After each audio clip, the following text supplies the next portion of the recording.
Conservative new media viewers and Jeremy Lin fans around the world, what is going on? We are here to analyze and recap Houston's 104-92 victory tonight against the visiting New Orleans Hornets in Houston, Texas. Now, with this win, Houston has won its second game in a row. They are now 18-14 for the season, and the two games they lost against the San Antonio Spurs and the Oklahoma City Thunder now seem like they're fading away. So they've gotten past that quickly, and they're moving on.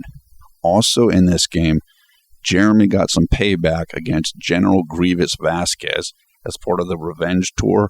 We will talk about that more in a second. Also, we had Beard sanity in the game with James Harden.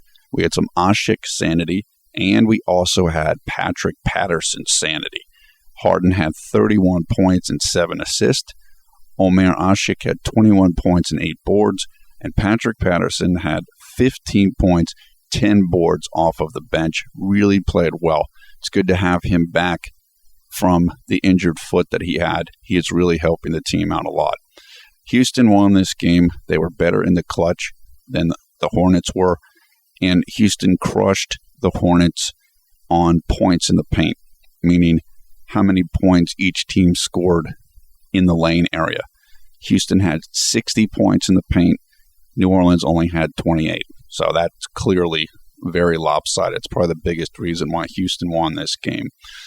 New Orleans did make a run in the fourth quarter. They got the lead down to 2 points for Houston, but then Houston came back strong and sealed up the game for the W. Now, Jeremy had 9 points, 6 rebounds, and 7 assists. He played 42 minutes. He didn't shoot that well. He shot just 3 for 10 in this game. He hit 1 of 4 3-pointers. He hit both of his free throws, had a steal, 2 turnovers, and his efficiency number, which is, again, positive stats minus negative stats, was 14, which is pretty average, but it wasn't a Linsanity 2.0 game, and but it was a solid game. His plus-minus number, and that means how well the team scores when a certain player is on the court, was plus 17, which is very good, and it was the best on the team, which basically meant when Jeremy was on the court, Houston did well, and so that's a really good bottom line. Grievous Vasquez, who I will be talking about more here in a second, he actually ended up with a pretty good stat line. He had 15 points and 14 assists, but Jeremy got the better of him, or it certainly played him to a draw. And again, I'll talk more about that in a second. Grievous Vasquez was just named the Western Conference Player of the Week.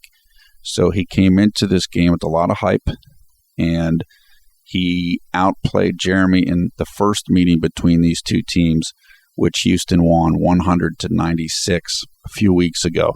And he definitely, as some other guards have done this season, he definitely tried to punk out Jeremy in the first game. That's when Jeremy was struggling. Everybody was trying to take their shots at him, get their licks in while they could, and certainly General Grievous tried to do that, and I'm sure Jeremy remembered that. Now, Jeremy, as I said, he didn't have a great game or a special game, but he just played steadily. He missed some shots. That the worst part of what happened for him tonight was that he didn't shoot well. He shot 30% from the field. Everything else he did pretty well. I mean, he wasn't too far away from a triple-double, so he just didn't shoot the ball that well. But he did well in the fourth quarter, and he did what he needed to do to help the team get the win. And as I've said in other videos, the most important thing for how Jeremy looks or comes off as a player is how well the team does. If the team's winning, Jeremy's going to look good. And he helped the team win tonight, and that helps him. Now, what Grievous Vasquez did tonight was very similar to what Russell Westbrook did the other day. And I told you guys about this in that video, which is to say, Grievous wanted to put up good numbers against Jeremy, in my opinion. But he couldn't do it against Jeremy. he wasn't doing well against Jeremy. So he did it by putting up good numbers against Tony Douglas and by running Jeremy off screens and hitting jump shots off of screens and stuff. Through the first 3.5 quarters of this game or so, Grievous Vasquez had 2 points on like 1 for 8 shooting. So he had decent assist, but his scoring was terrible. His shooting was terrible. And most of that came against Jeremy, almost all of it. Tony Douglas didn't play a lot of minutes in this game, and Jeremy played all but 6 minutes of this game. But just like Russell Westbrook did the other day, he did it against Tony Douglas. So as soon as Tony Douglas came into this game with, I can't remember how much it left in the third quarter, not very much, maybe 3-4 minutes. Grievous Vasquez started going at him immediately. He got an and one layup. He hit a 3 after running Tony Douglas off a screen. And what that does, the same way that I told you, guys, in the Oklahoma City game video, is the casual fan will look at the box score and say, wow, Grievous Vasquez did great against Jeremy Lin, even though he didn't. And the guys know this. They understand this, that are playing the game. I can trust me on that one. But as I said, Jeremy got payback. He made sure he checkmarked Grievous Vasquez off the revenge tour list. He held Grievous down. Grievous tried to do different things against him. He tried to post him up. He tried to shoot over him, and it didn't work. And that's why Grievous was 1 for 8 shooting when Tony Douglas came into the quarter in the third period late. Now in the fourth quarter, Jeremy was guarding Grievous some, not all the time, because New Orleans was going with Grievous playing at the same time as, I believe, Brian Roberts, who is a smaller guard. So they basically had Grievous going up against Harden.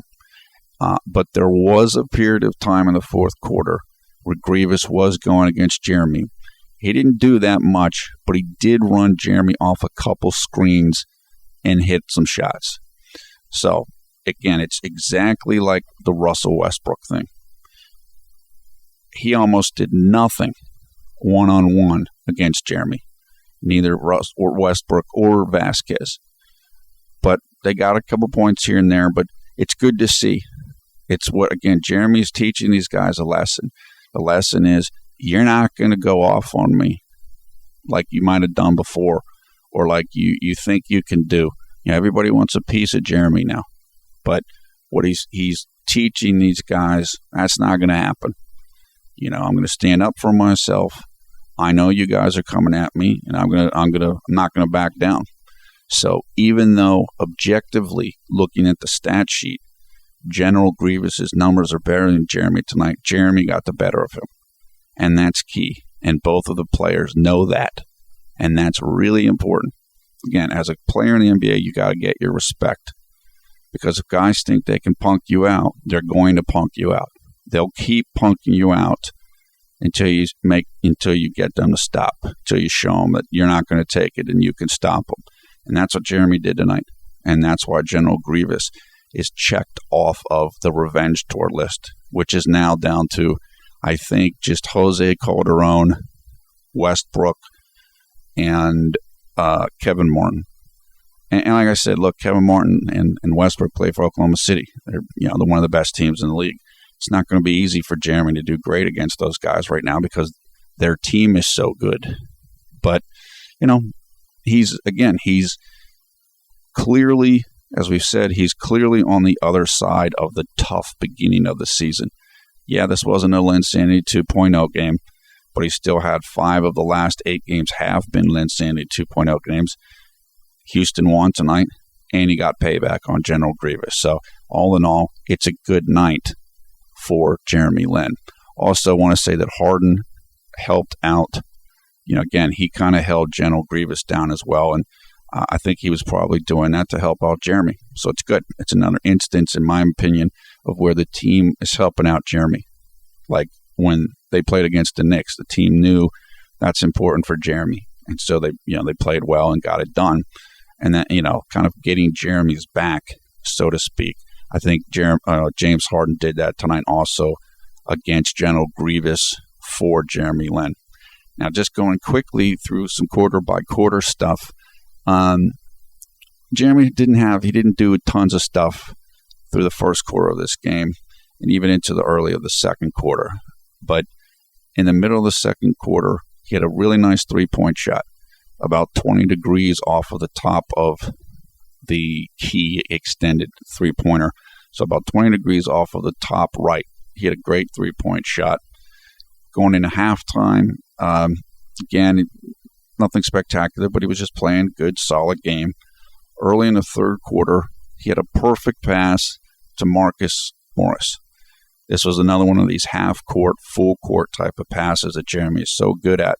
Unfortunately, Marcus wasn't able to finish it. He just kind of rushed the layup, and it just hit off the rim, and actually hit off the backboard. I don't even know if it hit the rim. It was just too hard. It wasn't an easy play, but Marcus is going to make that shot most times, but it just didn't happen there. So Jeremy had a lot of blown assists in this game, which, again, it just means that he made a pass that could have been an assist, but guys missed a shot. And that was one instance of that. Now, I thought Jeremy made a really good block against Anthony Davis early in the third quarter. But looking at the stat sheet, they did not record it as a block shot. I'm not sure why that was. It certainly looked to me that Jeremy blocked him coming down to help out, kind of like Michael Jordan used to get blocks. He kind of come down and the guy goes up and he swats the shot. A lot like what Jeremy did against Josh Smith the other day. But for whatever reason, that wasn't recorded as a blocked shot. Early in the third, General Grievous tried to post up Jeremy. Nope. Now, Grievous is a big dude. He's like 6'6", or he's listed at 6'6". He's big. He's definitely bigger than Jeremy. And we've seen Jeremy use his size and height to post up smaller guards. But Jeremy did a good job on defense. Grievous really couldn't get much leverage, and he had to pass the ball out. So that's a good job there by Jeremy.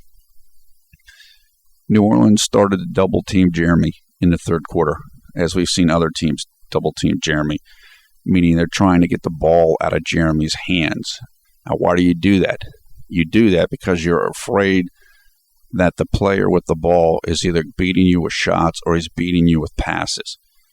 For New Orleans, there's concern that Jeremy's beating them with passes. And it worked a little bit, but Jeremy had a really nice play. They doubled him up on the left side, kind of the maybe like 30 degrees left off of the top of the key. He beat the double team, got right to the middle of the lane, put up a nice little floater. It just didn't go in. But Jeremy made the right play.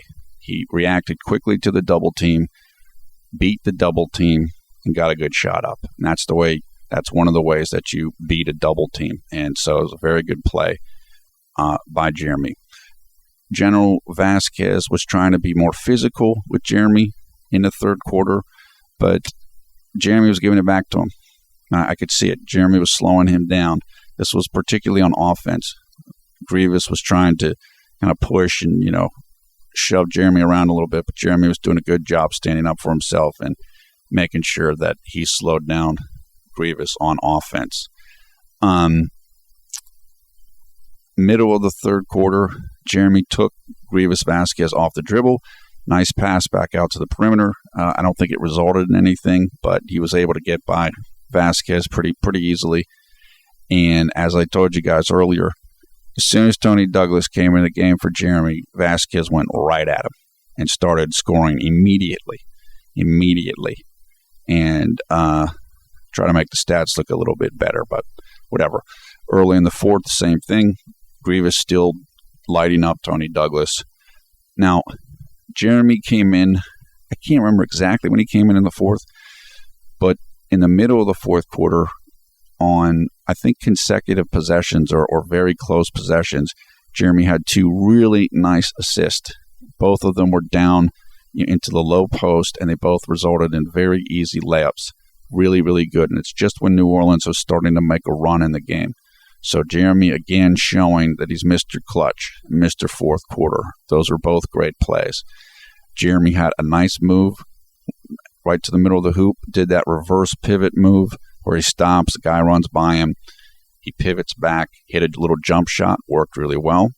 And Jeremy had a strong drive to the basket where he got fouled and he hit 2 free throws. So once again, not a great game or a super game, but he performed steadily, and when it was time to win, he performed very well. So overall for Jeremy, solid. Team won. He had the best plus-minus on the team, and he got it done when he needed to get it done in the fourth quarter. The overall summary here for this game, Houston's back on track. As I said, the San Antonio and Oklahoma City losses are fading away. Houston is 18-14. They are firming up their position for a playoff spot in the Western Conference. Another name off of the Jeremy Lin Revenge Tour list, which is good. And this is also really good, more help should be on the way soon for the Rockets. They have signed James Anderson, who is a shooting guard / small forward. As I told you guys the other day, Patrick Beverley, I believe, is playing with a D-League team right now. He's a point guard / shooting guard. They cut Daquan Cook, who is a player that came over in the James Harden trade from Oklahoma City. And the bench is firming up now. Patrick Patterson was great tonight, and he's now coming off of the bench instead of starting. Marcus Morris is still starting, and Carlos Delfino is back from the little bout with food poisoning that he had. Anderson is a three-point shooter. That's his best skill. I haven't seen him play very much, but I've read the scouting reports. I know he's a shooter. And a key thing with Anderson is that he'll be able to play one of the two spots backing up small forward shooting guard. And what that means is that Carlos Delfino doesn't have to play both of those spots. So, I mean, he can, but he won't have to. So what it means is the bench is getting deeper. The bench is getting stronger.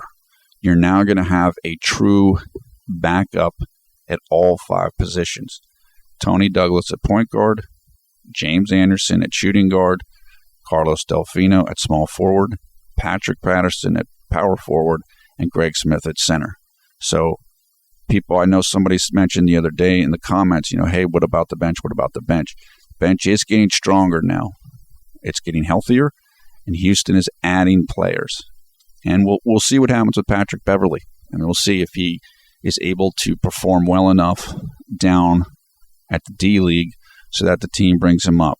As I said the other day about Patrick Beverley, he's a scorer. And I've mentioned that this team sometimes struggles to score when James Harden is not in the game.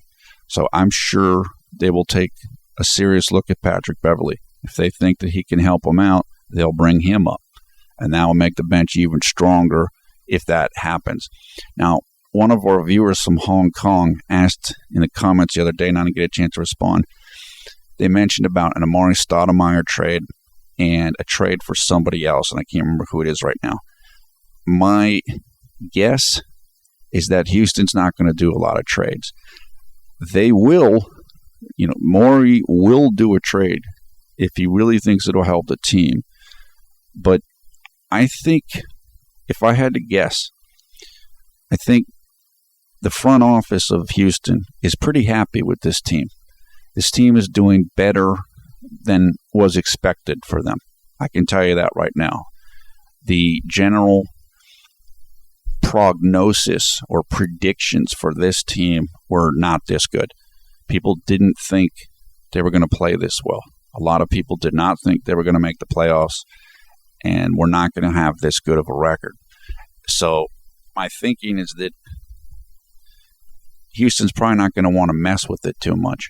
Especially they're only going to do a deal if it really makes sense for them. Look, I like Amari Stoudemire. I think he's a pretty good dude, and there's certain things he does great as a player. But Amari's not getting any younger, and he's not getting any healthier. So I don't think you're going to see that happen. Plus, Amari, I don't know if his game fits really well with this offense. I mean, he's a decent outside shooter, but is he a better shooter than Marcus Morris or Patrick Patterson? No. Both of those guys can hit three-point shots. Amari's not a three-point shooter, and Amari's essentially a pick-and-roll player. And this team doesn't do a lot of pick and roll. They do some of it. They do. I mean, he's a better finisher than Marcus Morris and Patrick Patterson because of his dunking ability. But Amari, I think his contract's pretty big, and I just don't think that he's starting to lose his appeal to a lot of teams in the league. I think just as an overall figure. And what he can get done as a player. Now, I can't remember the other guy that the viewer asked me about, so I can't comment on that.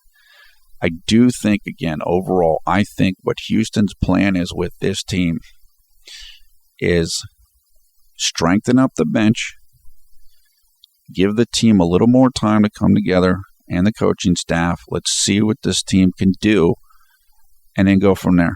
Now, the trade deadline is, I think it's like 2 weeks after the All-Star break. The All-Star break this year is in mid-February. So basically the trade deadline is at the end of February, which is about 6 weeks away. Daryl Morey, the general manager of the Rockets, will definitely keep his eyes open. I'm sure he's looking around. But what the team appears to be doing is shoring up the bench and kind of looking to stand pat. And maybe they're going to make some more moves in the offseason. Now, look, again, would I be surprised if Morey made a deal before the trade deadline? No, but I don't think that's the way things are leaning right now. I mean, it could go that way. If he can get something, he'll do it. I mean, we saw in this offseason getting Jeremy and Ashik and then getting Harden. I mean, if there's something to be done, he will do it, but I don't think they're leaning that way right now. And honestly, they don't need to do that because the team's playing well. I mean, this team is not a top, Houston's not a top 4 team in the West. Houston is a young team. They're developing. It's going to take them time, a season, couple seasons to get chemistry and all get better. And so this team's not going to get to the finals or anything. I don't, unless just a miracle occurs.